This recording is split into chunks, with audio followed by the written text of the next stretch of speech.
At this hour, Prime Minister Netanyahu is in Washington, about to address both houses of Congress at a critical juncture in the war in Gaza and amid the current drama in U.S. presidential politics.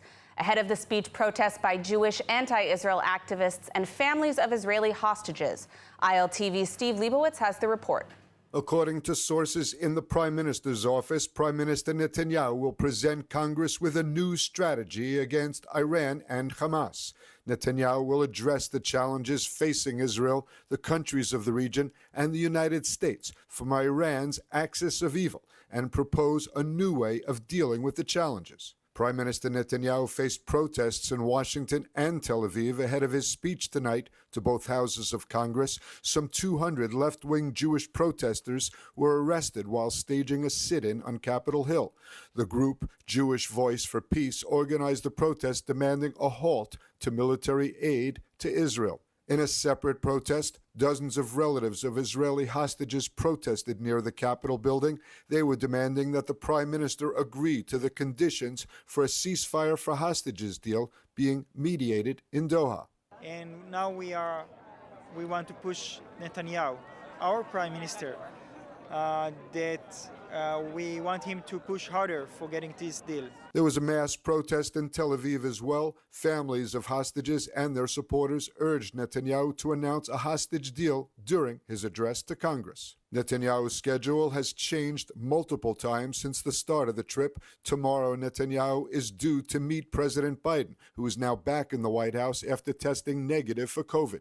Netanyahu would then meet separately with Vice President and likely Democratic presidential candidate Kamala Harris. The Prime Minister was supposed to return to Israel on Friday, but now plans call for a meeting with Republican presidential candidate, former President Donald Trump, in his home in Mar-a-Lago. That means that Netanyahu will not return home to Israel until Sunday. Well, as the Prime Minister of Israel prepares to speak at U.S. Congress now, we are joined by Mark Schulman, an author and columnist at Newsweek. Welcome to the program, Mark. Glad to have you on. What can we expect to hear tonight from the Prime Minister in his congressional address? Well, no one fully knows, obviously. He's obviously going to talk about Hamas and the evils that have taken place over this period of time. He's going to call for additional support. I don't mean financial or military, just political support for Israel at this point. I assume he's going to talk about the hostage deal, and he's going to try to talk about something about Gaza after. The report in terms of Iran is an interesting perspective. I frankly think the meetings with President Biden, Vice President Kamala Harris, and President Trump is probably the more important place for those discussions. Absolutely. We've already seen quite a bit of support on the Iranian issue from Congress already, whereas it's been a little bit more difficult for Netanyahu with the Biden administration thus far. I want to ask you, there's been a lot of talk about boycotting this speech from some of the Democratic senators specifically. How widespread is this animosity on the left and the Democratic left in America? You have to define in two parts. You have the far left, which is just purely anti-Israel, and then you have those people who are basically identifying with many Israelis who would boycott the speech if they were there. So I think that's two groups. I think they're separate groups. Look, the far left in the Democratic Party is basically made up of the progressives, which are probably no more than 10% of the Democratic Party at the top. But look, Netanyahu comes with a lot of controversy. Obviously, there are demonstrators, hostage families are going to be demonstrating as well, and they're not necessarily left-wing. They just think that Netanyahu's policies have been wrong, as do most Israelis at this point. So it's a difficult way to balance the two, and it's unfortunate, really, to have to look at this way and look at the, how many people are not going to be there? What does that say about Israel? It says more about Netanyahu than it does about Israel, generally speaking. And of course, let's keep in mind, this is a terrible time for him to be there in terms of what's going on in America politically. Generally speaking, to show up in the middle of a political campaign is usually a problem. At this particular moment, there's more turmoil in the American political scene than there's been in a long, long time. Certainly. Well, there's been new polling that has showed that 30% of young Americans believe that Israel is committing a genocide in Gaza. Is this massive disinformation war, is it impacting the members of Congress as well? I mean, we've seen so much ignorance from some of the members of Congress, such as, the Squad, Rashida Tlaib, Ilhan Omar. How much is this impacting them?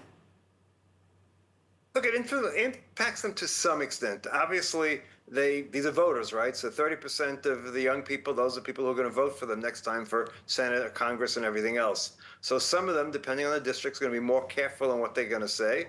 They'll make sure they say minimally lip service to what's been going on in Gaza in terms of the number of people who have died.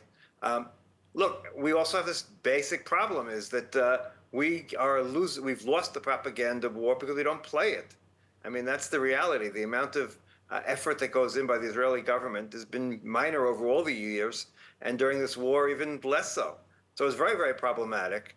Disinformation is very, very wide, and we allow disinformation to stay out there. But on top of everything else, there is truth to the fact that people in Gaza, there's no genocide going on, there's no starvation going on, and it takes us a long time to prove there was no starvation. The first time the word of starvation was used, we should have been able to prove the fact that it's not taking place. But once a war gets out there, it keeps on going. But look, there is suffering in Gaza. We can't get away from that. The pictures depict what's going on. Neither you nor I would like to be a Gazan. It's much better to be living in Tel Aviv or Jerusalem, wherever we are. And so there's no question we need to also show a little bit of sympathy in that direction. We go a long way in terms of getting additional sympathy and support amongst the American people. Most Americans support Israel. Most Americans support what Israel's done. There is an underlying unease at the suffering they've seen on the television sets. Absolutely. Well, Mark, I want to thank you for your insights and for joining us on the broadcast today. Thank you. My pleasure. Day 292 of the war in Gaza. There has been intense ongoing fighting in Khan Yunis, and the defense minister, Yoav Gallant, said the time is approaching for a hostage for ceasefire agreements. During the last 24 hours, the forces of Division 98 are operating above and below ground in the Khan Yunis area. Paratroopers and commandos are fighting in the area and destroying terror infrastructure. Visiting the Rafah crossing in Gaza, Defense Minister Gallant told commanders that the focus is on dismantling the Rafah brigade and destroying the tunnels in the area of the Philadelphia axis. The defense minister also told commanders conditions were ripe for a ceasefire for hostages deal. אנחנו הולכים ויוצרים תנאים למה שרצינו. הדבר הראשון, להכרעתו הצבאית של ארגון חמאס. הדבר השני, בעצם זה שאתם לוחצים, אנחנו הולכים ומקרבים מצב שבו ניתן יהיה להגיע לעסקה של שחרור חטופים. והדבר הזה הוא בזכות הפעולה של הלוחמים. כאן במקום הזה זה In the north, a soldier was seriously injured by a Hezbollah rocket fired at Har Dov from Lebanon. Several projectiles had been fired at the Har Dov area, along with some 15 rockets launched from Lebanon at the Kiryat Shmona area, some of which were shot down, while others caused damages. The Air Force struck the launcher used by Hezbollah in the Kfar Haman area, as well as an observation post in the Al Khayyam area. Meanwhile, northern residents received the bitter news that the school year will not begin in the northern communities located near the Lebanese border. The towns and villages have been largely evacuated since early October, and residents were hoping that they could return home in time for their kids to return to regular schools in September. Education Minister Kish said, unfortunately, the school year will open this year in the north in a different layout in light of the security complexities in the region. The Houthi rebels in Yemen are vowing to expand their strikes to include Israeli ports on the Mediterranean. The UN Security Council convened to express concern about potential escalation between Israel and the Houthis following Israel's devastating airstrikes on the Houthi ports and fears of further escalation. More from ILTV's Steve Leibowitz. Following the Israeli airstrikes on the Houthi rebels in Yemen that followed the drone strike on Tel Aviv, the UN Security Council is now searching for a solution. The UN Special Envoy to Yemen warned of a real danger of devastating regional escalation. 7 months of an escalatory trajectory reached a new and dangerous level last week. I am deeply concerned by the recent military activities in the region, including a drone attack on Tel Aviv by Ansar Allah on 19th of July, and the subsequent Israeli retaliatory attacks on Hodeidah port and its oil and power facilities on the 20th of July.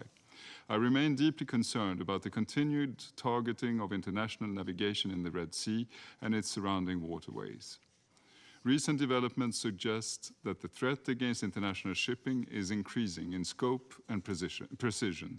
Meanwhile, the Houthis showed off their drone models that struck Tel Aviv and said that they are preparing to strike new sensitive targets in Israel and the region. The Houthis, in cooperation with other members of the Axis of Resistance, the Iranian-backed paramilitary groups in Lebanon, Iraq, and Syria, say they will hit the Israeli Mediterranean ports of Ashdod, Ashkelon, and Haifa, in addition to the Red Sea port of Eilat. The Houthis have launched missiles and drones at Israel and disrupted global trade through the Red Sea since the start of the war in Gaza.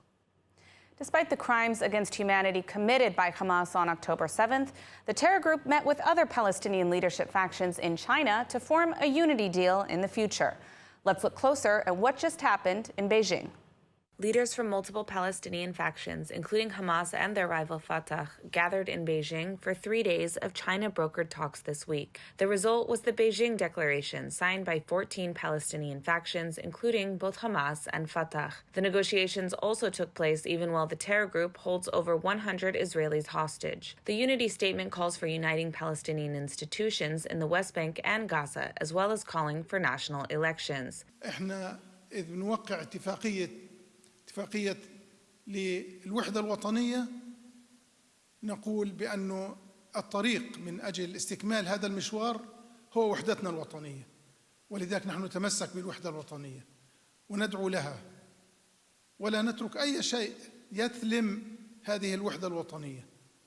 Such a statement is an acknowledgement of Hamas as a legitimate leadership in the eyes of Palestinians and would support joint rule over Gaza post-war, something Israel will never accept. Israel currently fighting a war to remove Hamas from power in Gaza due to the security threat they pose, strongly condemned the declaration. Israeli Foreign Minister Israel Katz wrote on X that any equation that gives Hamas control in Gaza won't happen because Hamas's rule will be crushed. The declaration did not provide details as to how this new unity effort will operate. The move shows China's keen interest in increasing their influence in the Middle East and portraying themselves as a power broker and alternative to the United States. Chinese Foreign Minister Wang Yi said the agreement was dedicated to the great reconciliation and unity of all 14 factions. The United States, however, was not so enthusiastic. The U.S. State Department said that while it had not reviewed the text of the Beijing agreement, it did not support Hamas having a role in the post-war governance of Gaza.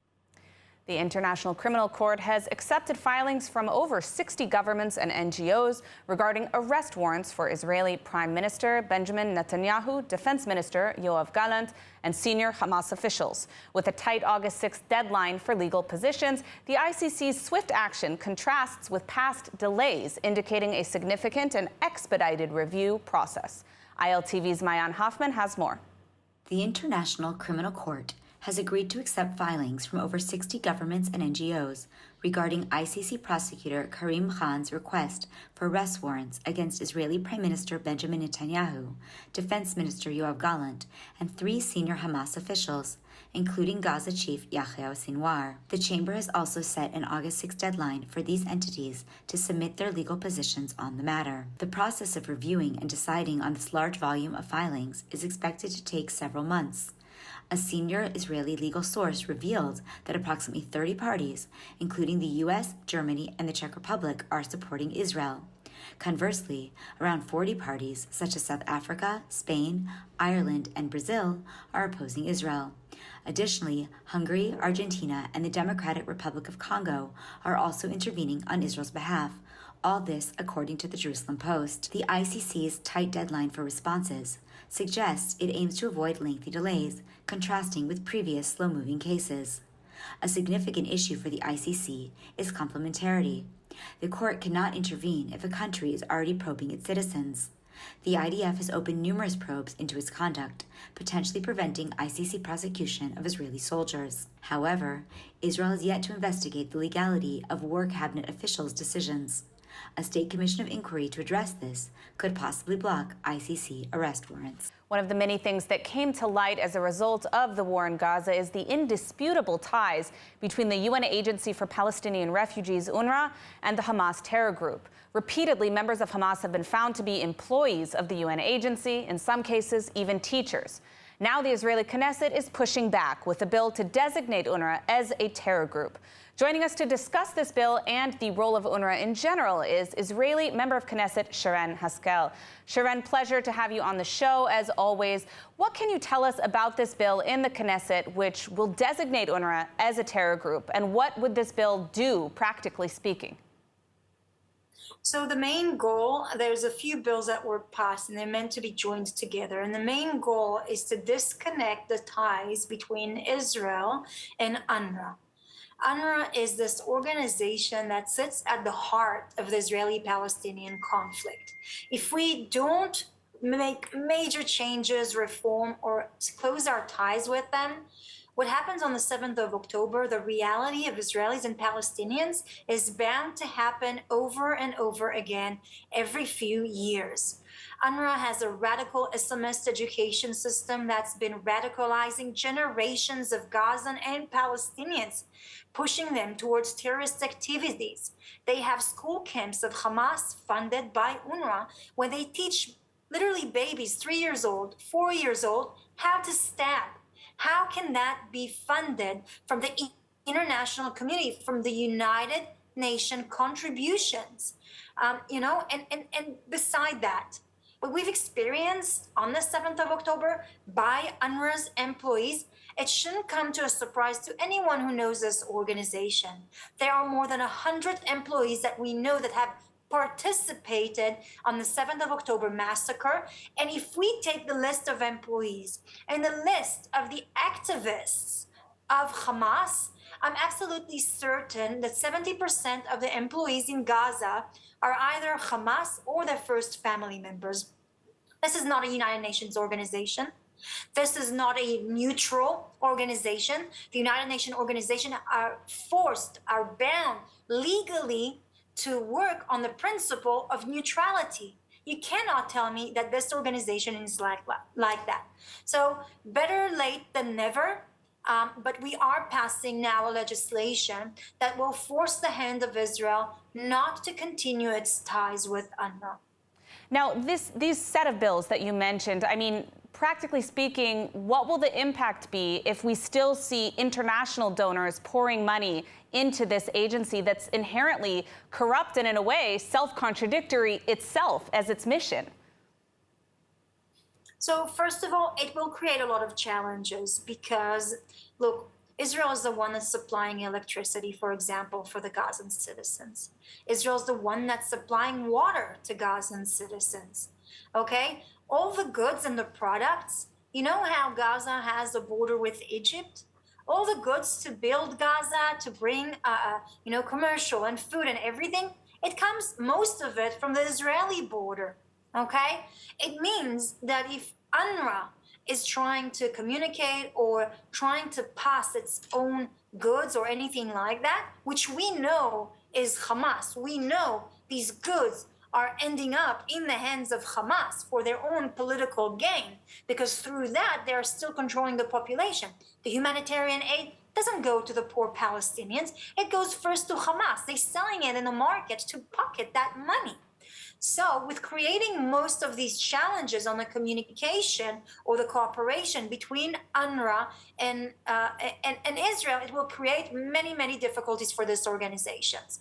It means that they're going to have to go through a serious, build-up of infrastructure, etc., which is almost incapable of being built because we know most of the funds, most of the money, most of the equipment that come is being sold by Hamas later on in the international market or the local market, which means it's not going to go anywhere. So it's really putting a serious barrier. Now, we are almost out of time, but I wanted to ask you about UNRWA more generally. What is this organization's objective, and why do we continue to see this collusion with terrorists? I mean, you mentioned 100 members of Hamas took part in the October 7th massacre, are employees of UNRWA. How is this happening? So UNRWA is not a refugee organization. That's the greatest mistake that everyone does. I mean, look on the UNHCR. That's a real refugee organization. Their goal are either to resettle okay, the refugees back into the origin, back into their homes or to the lands around their country, or to absorb them in other countries and basically find a better life for them. Like Germany accepted almost 1 million Syrian refugees, and Belgium and France and many other countries. That's the goal of UNHCR. These are the goals of a normal refugee organization. UNRWA is the exact opposite. Okay, UNRWA hasn't resettled or absorbed a single Palestinian refugee. On the contrary, on a contrast to the regular refugee definition of someone who's being displaced or persecuted is being considered a refugee, UNRWA's definition is inheritable. It means that even if your great-great-great-grandfather was a refugee, you still inherit whether you were displaced or not, whether you're poor or a millionaire, whether you even have a German citizenship, you are still being considered a refugee because it's profitable. They made this refugee status a social package that is profitable for them to hold. Sharon, I'm sorry to cut you off. I think it's actually really important information exposing how much of a scam this organization is, but we are actually out of time for today. So I want to thank you for joining us and shedding some insight on this important development in legislation in Israel. Thank you very much. My pleasure. Thank you very much, Emily. Since the Hamas attacks on October 7th, American Friends of Sheba Medical Center has stepped up in an extraordinary way. They've raised more than $35 million, ensuring the victims of the massacre and the soldiers who are fighting for Israel continue to receive life-saving treatments and rehabilitation. American Friends of Sheba has arranged for more than 150 volunteers to travel to Israel, providing critical support to the nation's largest and most comprehensive medical center. Be a part of the Sheba. Stand for health. Stand for Israel. Donate now. The opening ceremony of the 2024 Olympic Games will be held Friday night in Paris. Amid threats of violence, French security is on high alert, prompting the IOC president and French leaders to assure that Israeli athletes and all athletes would be well protected. More from ILTV's Mayan Hoffman. The International Olympic Committee says that Israel's Olympic team feels comfortable with security measures in place at the Paris Olympics, adding that French forces are collaborating with many countries to safeguard the Games. With regard to the security of the Israeli athletes, we